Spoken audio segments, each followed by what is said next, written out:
you know, just waking up, waking up at a particular moment isn't a thing that you can arrange.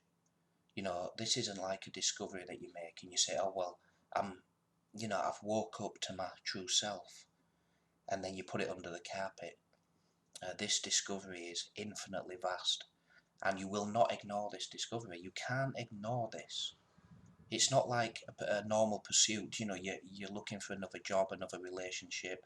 Most times the ego will say, nope, you know, I tried to get the woman, I tried to get the job, I tried to make a lot of money. Now I'll find a new endeavour, I'll find another way that I can make myself happy.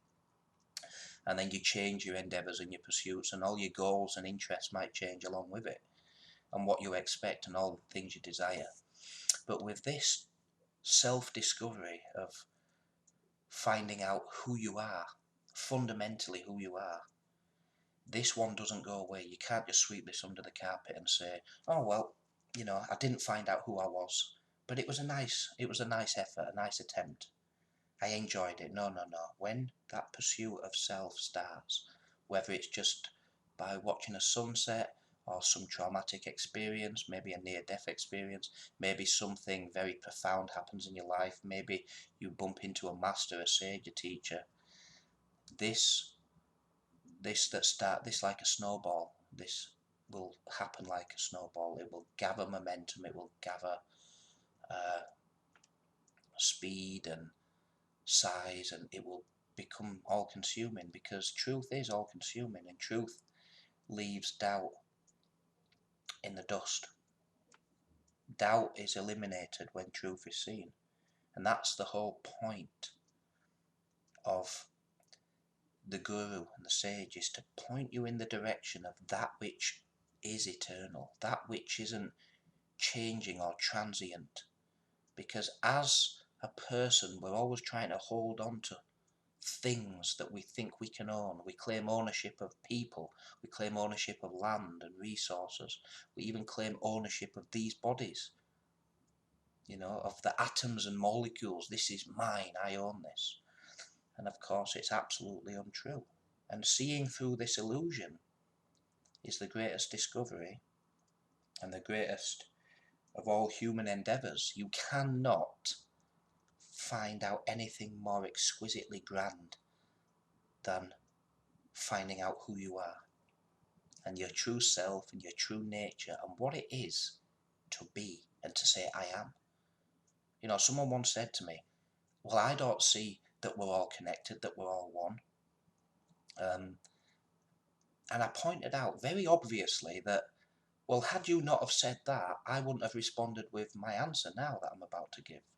So all the space in between us is connected to the air in your lungs and the brain and all the synapses that were firing and all the neurobiological chemical electricity that was happening. So everything that was going on was all one process. You just didn't realise it was all one process, because in your mind you've got everything in little boxes. You know, in my brain, this is me, there's the air, that's outside, and this is trained into us.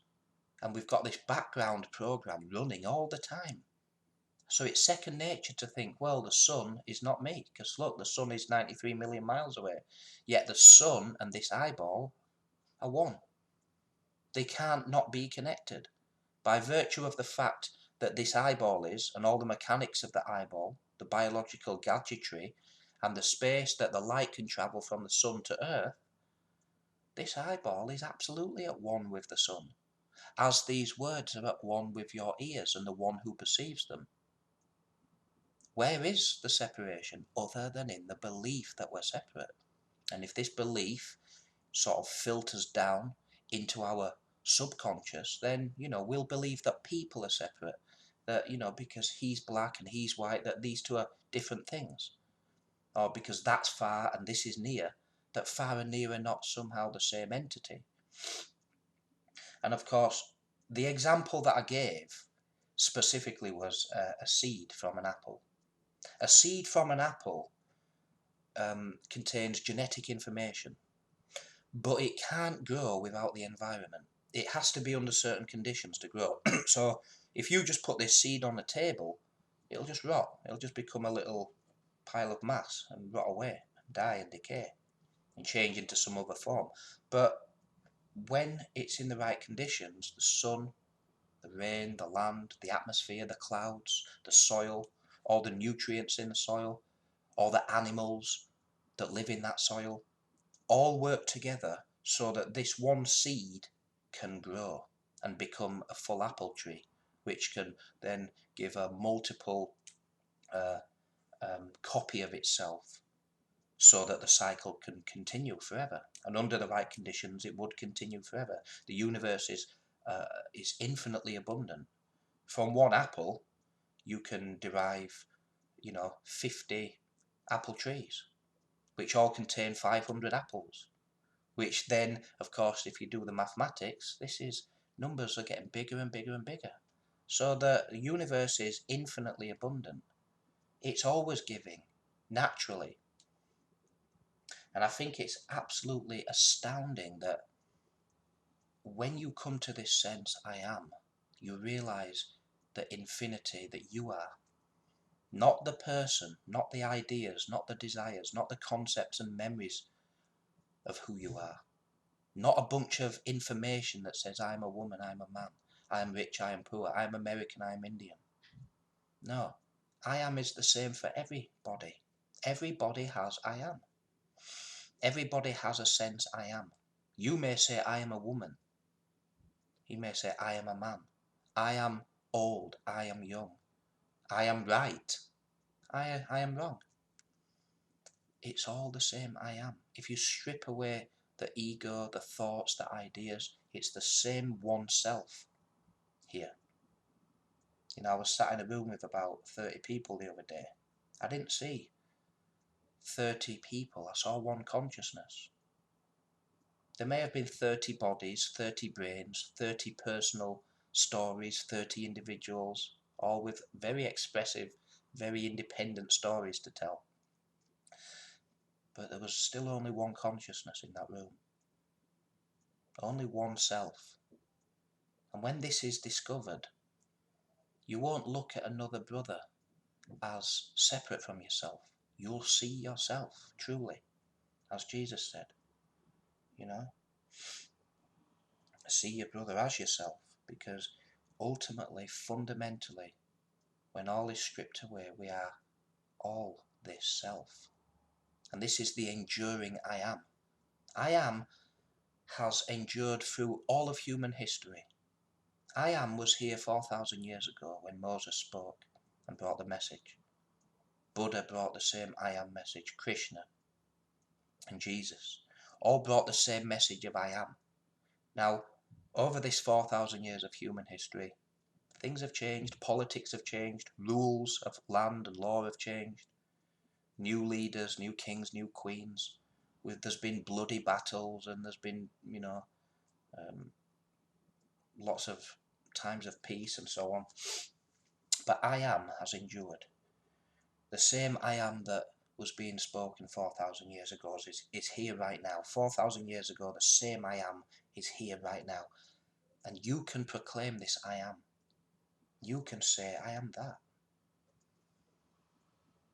Because you are aware of yourself right now. Your own self-awareness, this self-realization is just that. It's realizing the self. This is not something that is alien to you. It may be alien to your ego. It may be alien to all the ideas you have about yourself. But who you are right now is I am. The very source itself. The very source of being and non-being. The very witness of all of reality, including all the fields of study and spirituality and science and chemistry and biology and physics, and every single field of study, every single experience that has ever come and gone has only happened because I am has endured. If I am was like an experience, I am would have disappeared. Like a cloud in the sky, it would have just evaporated. 1 minute it was there, very obvious, very gross, very in my face. I look away, and then I look back and it's gone. Has I am ever gone away? Be absolutely honest with yourself. Have no illusions or doubts about this. Be brutally honest with it. Has I am ever gone away or changed, like everything that is phenomenal and transient? And when this is truly seen, you'll realise that what you are doesn't change or go away. This foundation of self does not crumble like all the things on the foundation. You may have a good solid foundation and you build a good solid building, but eventually this building will crumble and decay, but a good foundation will remain. Well, yourself is a permanent foundation, a permanent fixture. It's something that will never change. No matter what is built and destroyed, no matter what has come and gone, no matter how happy or sad the experience, how real or unreal the thought, the dream, there has to be I am primary to everything else. And of course, when this is discovered, there's a certain sense of almost infinite relief, because often what triggers these journeys of self-discovery are fears and anxieties and suffering of person, of ego. When you realise that you're as much the sun as you are the eyes, the thoughts, the listener, the watcher, you're as much this body as an expression of your own self, as the chair you're sitting in, the ground that the chair sits on, the space here outside the body, the lungs inside the body, sounds and words coming from 2 miles away, and all the intimate chemistry within the brain and the head that perceive it as sound. When you realise that you are the source of creation, you will be relieved of all the fundamental terrors that plague you as a person. And those terrors, particularly fears of death, fears of suffering, fears of eternal loss, as an ego, to think about death and how final death is the most frightening thing in the world, because from that sleeping position, you're in a state of sleep, of course, when these thoughts are coming of my imminent death, it's inevitable, how will I ever live a happy life when I know I'm condemned, I am condemned to be eternally gone. And of course, when this truth is seen, you're relieved of all of that, and it's not something you can plan for. My deepest fears of death started at about 4 or 5 years old. And I knew, in that state, I knew there was no way out of death. I knew it. It was this inevitable thing. I'd been taught, in school, and I'd seen dead birds and dead cats, and, my common sense sort of built this story that, one day this body's going to go away. And because I believed I was the body, and all the information contained within this head, and this happened progressively as I got older, it was realised more and more, so the story became even more strong, more potent, created more fear, more anxiety, more disease, more panic. And of course, through this whole process, what I didn't realise is that my true self was just fine. The very source of creation was just fine. It just hadn't been realised. And when it was realised, and I awoken to this, it's like no fear of death instantly. From severe panic, running around like a headless chicken, trying to get a way out of it, thinking about how can I cryogenically freeze myself so I can preserve my brain and my spine and maybe come back in 1,000. Very dramatic. Very, very, very dramatic. I've just woke up, by the way. Literally just got out of bed. But so yeah, what you end up with is this sort of recurring nightmare that every time this one thought comes, oh, one day I'm going to be dead forever, then it's like a chain reaction starts, and suddenly you're caught in this cyclic trap. And then of course, when it was realised, when I awoken to my true self, it all went away. literally just went away. And it's never plagued me since, because I've seen the truth. And when Jesus said, know the truth, for the truth will set you free, I understand those words directly. I understand those words from the most deepest part of myself. To the mind, to the ego, those are just poetic words, spoken by a great man, religious man.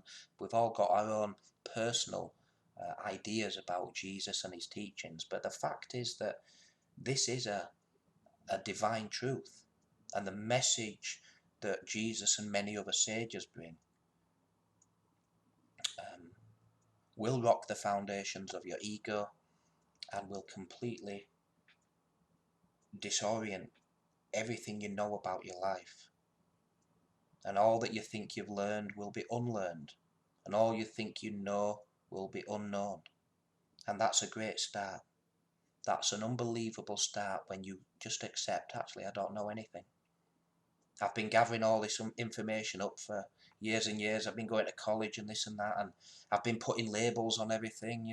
This is this is this material, and that's that material, and those are stars, and da, da, da, da. And you gather this huge library of knowledge up, and then you really question the nature of reality, and you realise you don't know anything about anything. The only thing you can say with any absolute certainty is I am. That's all you can say with absolute certainty, is I am. I have a sense of my own awareness, my own reality. All the information that comes in the mind, all of that has come and gone. When I was 5, I knew what I knew. When I was 10, it was very different. When I was 15, when the body was changing, meeting new teachers, new people in life, new educational curriculums to be learned, maybe college, school, maybe personal growth and education. But everything had its transience. It had its time to shine, and then it sort of went away, because there was always something new to discover, to debunk the last theory, or to change your mind. It's like falling in and out of love. 1 minute you're absolutely sure, I'm in love, this is going to last forever. A couple of weeks later, your girlfriend's packed her bags and she's gone. And it can happen just like that. Just when you are so sure of yourself, and you feel you've got your feet firmly on the ground, I've got my life planned, and then you get hit by a car, and now you're in a wheelchair. Yeah, completely new thoughts, completely new arena, new experiences. So not knowing is actually a gift. Not knowing is a gift, a divine gift, because when we don't know, then the openness starts. Then the universe of potential is opened up. We suddenly realise we're not in a rigid box, and we have all the answers in this little box, and we're very sure. It reminds me of a magician who does a really good trick. And while the trick is unknown, it's magic. It's magic. It's, wow, look at that. How did he do that trick? How did he make that thing disappear? And your mind is thinking, and it's a wonderful experience, especially as a child. Because as a child, the thinking mind isn't fully developed, the ego mind. You're more in a permanent sense of wonder as a child, and the reason you're in a permanent sense of wonder is because you haven't developed your ego. Your ego hasn't been trained and had a chance to grow. But as you grow up, society tells you this is how this is, that's how that is, that's where that came from, blah blah blah. And of course, at some point, for me it took 25 years, but at some point it's all blown out the window. All blown out the window. And everything that was learned and gathered up and collected, my ego was proud, I could just answer this question and that, it all just went out the window. And there was a tremendous sense of freedom that would ultimately come from that sort of emptying out of all this information. But yeah, like the magician, as long as it's mysterious, it's alive. We're compelled by it, the awe, the wonder, very childlike, that sense of wonder. Soon as the magician reveals the trick and says, well, actually, this is how I did it. Right, I've had enough of you now, Mr. Magician, I'm going to go find the next thing. to ponder out, to contemplate, the next thing to make me feel mystified and give me something to search for, something to find. So never be a victim of these rigid, sort of conventional ideologies and belief systems, and that includes science as well. The fact is, nothing is ultimately known. The mind itself and all the tools of the mind, including scrutiny, including the very act of rationalizing and thinking, are simply products of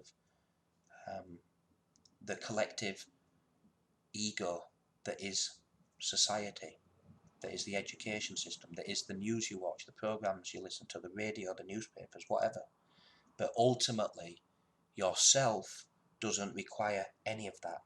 I am doesn't require information. I am is here now. Right now, I am, the sense I am, is here. And it's not being done by any person. It's, from this point of view, as consciousness itself, I see that most people are looking to find themselves. So you are a person who is looking at consciousness. You might be a scientist of consciousness. You may study, patterns in the brain. You may study the neurology of the brain. The science of consciousness, in a very general sense, is being done by a person. I'm a person and I'm looking at consciousness. Now, check this out. This is the I. Here I am, scrutinizing and looking. What is this conscious? Well, who is it that's looking at consciousness? What is it that's actually observing consciousness?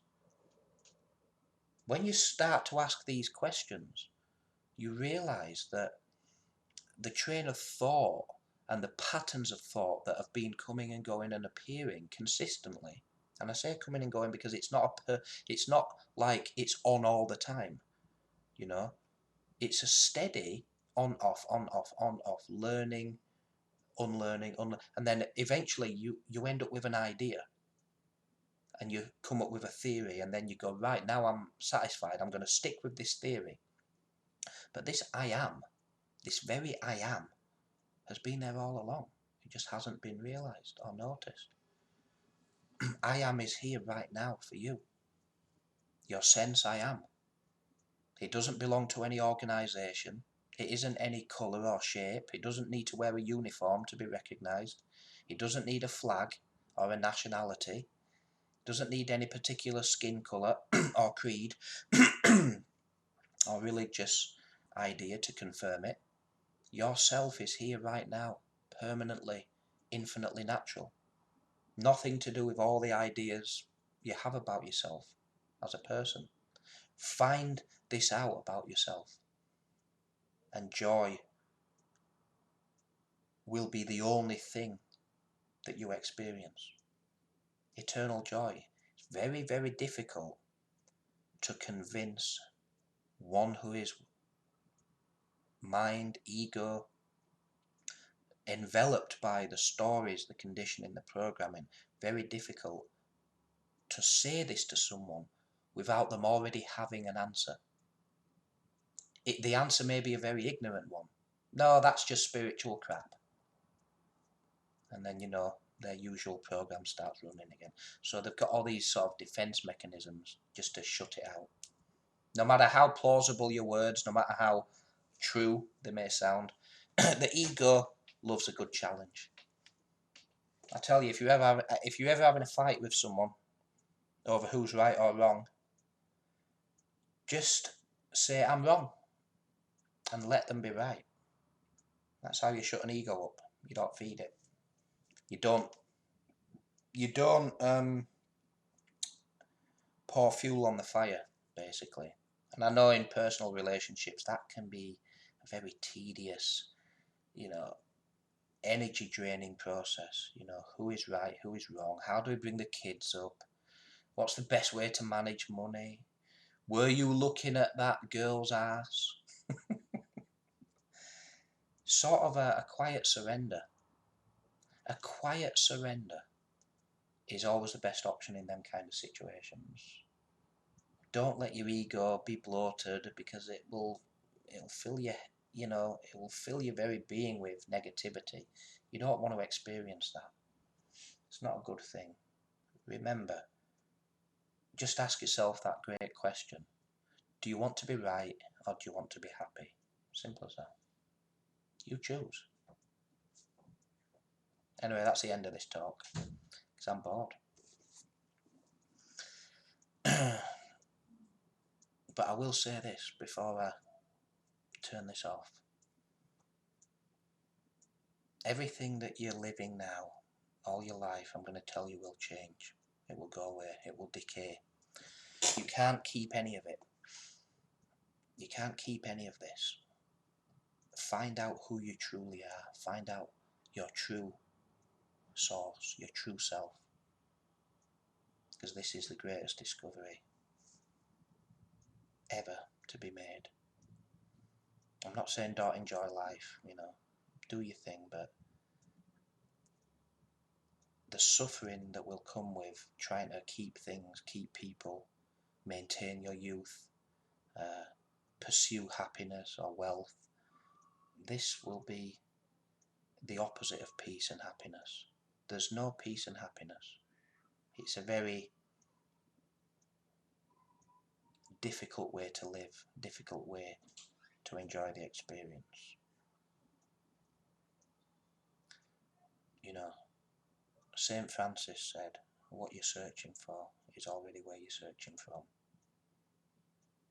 The thing that you're searching for, that true self, is already where you're searching from now. Just realise it, that's all.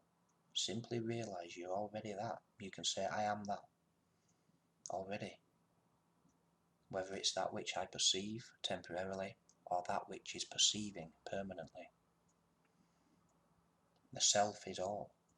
Oneness, Brahman, these words are used very specifically.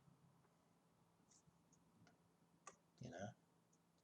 So yeah, just a few moments, just being quiet.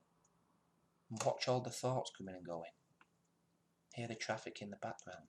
The baby crying over there, dog barking next door.